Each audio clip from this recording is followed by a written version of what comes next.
Ever find yourself glued to a character you just can't quite figure out? Someone who walks that line between good and bad, leaving you second guessing their every move. Like they almost have you rooting for them 1 minute and then the next you're like, wait, what just happened? Exactly. And that's exactly the kind of enigma we're diving into today. The one and only Raymond Reddington. Get ready to go deep because we're about to unpack what makes this complex character from the Blacklist tick.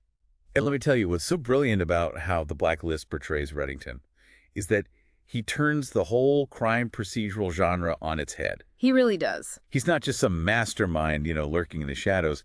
He is the mystery. Mm. The whole thing revolves around him. And what a mystery it is. I mean, this is a guy who's on the FBI's most wanted list, and then just like that, he strolls in and surrenders. Out of the blue. But wait, there's a catch. He's not interested in some plea deal or cutting a deal. Yep. He's got his own agenda. He's offering to help them catch other criminals, and get this, ones that even he considers the worst of the worst. Talk about a moral dilemma, right? Right. But here's the real kicker. He'll only work with Elizabeth Keene, a profiler who, at least on the surface, has absolutely no connection to him. It's such a clever premise. Yeah. Immediately throws you into this whirlwind of speculation. Like, why the charade? Why all the secrecy if he's really there to help the FBI? It's like he wants to be a mystery. Exactly. And that's what makes Reddington so fascinating, right? He's this bundle of contradictions that keeps us hooked. Totally. I mean, one minute he's orchestrating some elaborate takedown, ruthless and calculated, and the next he's displaying this surprising compassion. It's hard to know what to make of him. Precisely. It's this duality, this constant push and pull between his dark side and, well, let's call it his not-so-dark side, that makes him such a compelling anti-hero. You can't help but be drawn in. And our source material even points to this one scene. It really highlights how the writers juxtapose these completely opposite sides of his personality. Oh, I know exactly the one you're talking about. It's like watching a masterclass in, moral tightrope walking, You said it.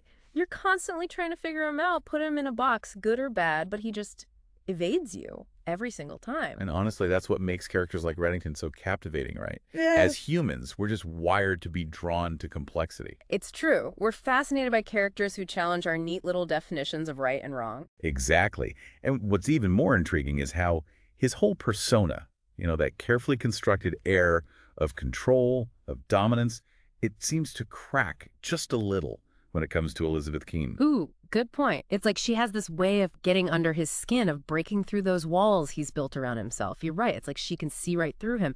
And it makes you wonder about their whole dynamic, because the source material really digs into Reddington's relationship with Liz. It's a huge point of fascination for viewers. Oh, absolutely. Is he like a father figure to her? Or is he more of a manipulator? Or could it be something else entirely that we haven't even considered? You hit the nail on the head. That's the beauty of it. Even Reddington himself seems unsure at times. It's genius how the writers have crafted this relationship where they keep us guessing constantly.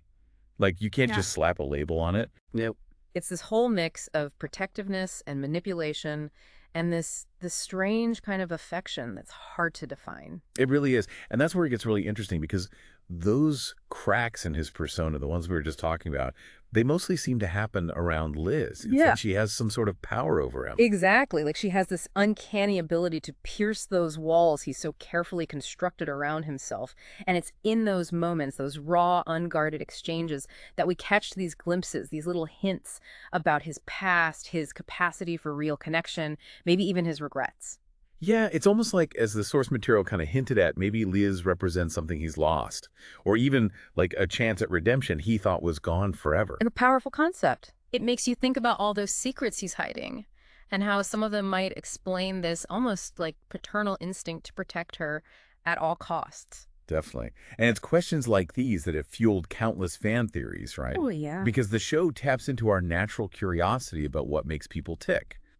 Especially someone as enigmatic as Reddington. For sure. And just when you think you might be getting close to figuring it all out, we run into the biggest mystery surrounding Reddington, one that our source material really digs deep into. Yes. His identity. Is this even the real Raymond Reddington? The million-dollar question. Yeah. The one that's kept viewers on the edge of their seats for seasons. And the writers have played it brilliantly, building this whole atmosphere of speculation, dropping these little hints, these breadcrumbs, but never giving us a straight answer. It's true. They're always like 2 steps ahead of us playing this high-stakes game. Exactly.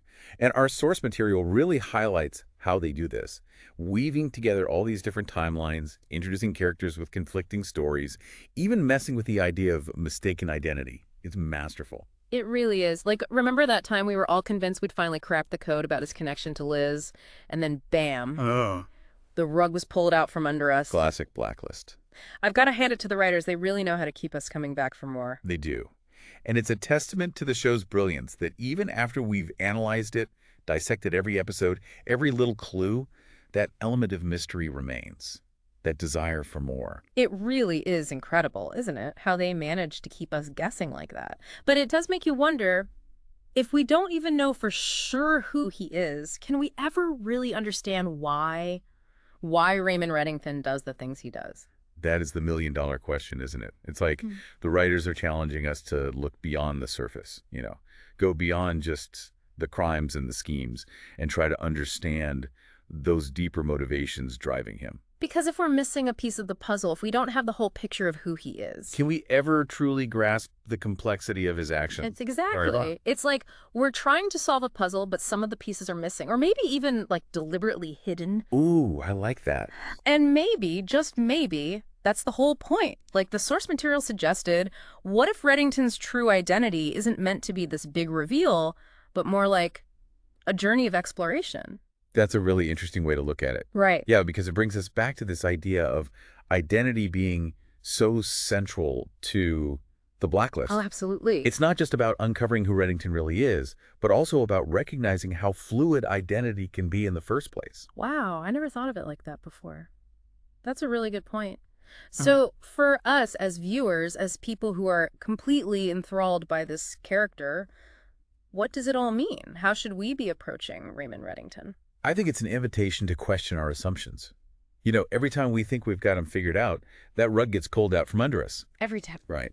And it forces us to consider that maybe, just maybe, the answers we're searching for are much more complicated than we initially thought. It reminds me of that one quote from the source material. It said something like, Reddington isn't defined by one single truth, but by all of his contradictions. Yes, exactly. Yeah. And that is what makes him such a captivating character to analyze. He constantly reminds us that people are rarely just one thing or the other. It's true. We aren't all good. We aren't all bad. We're a mix of our experiences, our motivations, and the choices that we make. It's like the more we learn about him, the less certain everything becomes. Right. And honestly, that's what keeps us coming back for more.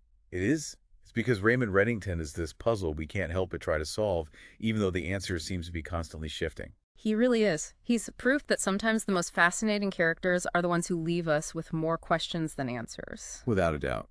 And on that note, we'll leave you to ponder the enigma that is Raymond Reddington.